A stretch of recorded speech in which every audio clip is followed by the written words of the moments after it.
Good evening, everyone. I'm Dionysius, and we are here with Orlando. And tonight we are going to discuss about firearms and their importance in the close protection business.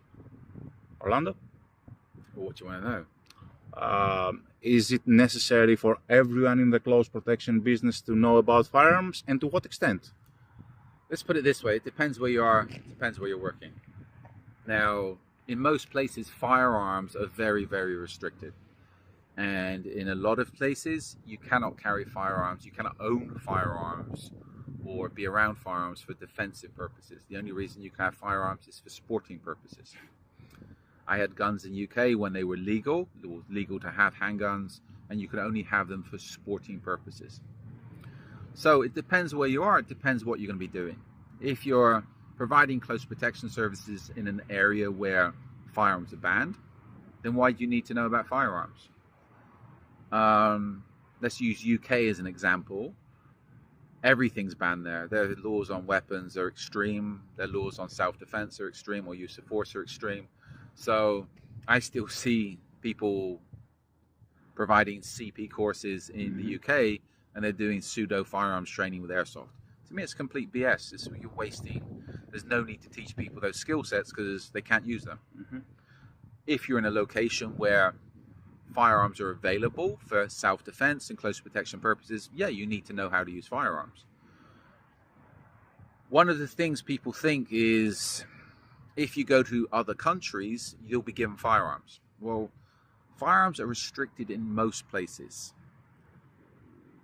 If you're going to another country, you're not just going to be able to pick up, and even if you own a firearm in Europe, let's say for sporting purposes, take that firearm and fly to somewhere in Africa and walk around with a gun on you. You'll be arrested as you arrive in that country, if they even allow you on the plane.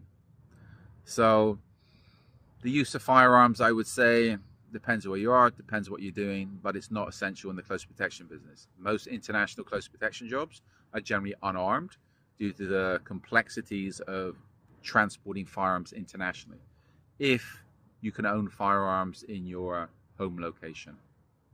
Okay, you were talking about another time. You were talking about gun safety and NGOs. Yeah, I think well, put it this way: if you're going to a hostile environment, if you're an NGO or anybody, CP guy, you might be going to a hostile environment where guns are available. Hostile environment where guns are available. We can talk about United States for one, all right? Let's say there's an incident and there's a firearm on the floor, or from an NGO perspective, you're trying to deal with a casualty and there's guns around. You need to be able to make that gun safe. So somebody can innocently pick that gun up to put it in a safe location and pull the trigger and end up shooting other people. So I think if you're going to be in this business or going to locations where firearms are available, you need to understand firearm safety, and at least to be able to pick up a gun, point it in a safe direction, unload it, make it safe so it's not going to hurt anybody else. I know with a lot of NGOs, media people, they're very anti-gun, but to me it's basic safety. It's basic safety that if you're around firearms, you don't have to know how to shoot them, but you know how to make them safe. As a standard procedure. As a standard procedure. As I said, you're working for an NGO, there's a medical casualty, they have a firearm on the floor. What are you going to do? Ignore the firearm? Then you're going to pick it up and somebody pulls the trigger by accident and shoots so many people. You should know how to make the gun safe. You don't need to know how to shoot it. Okay. Thank you very much, Orlando. That's all for tonight. We hope you enjoy our content. If that's true, you can subscribe. And if you want a specific answer to a specific question, please use the comment below. Good night.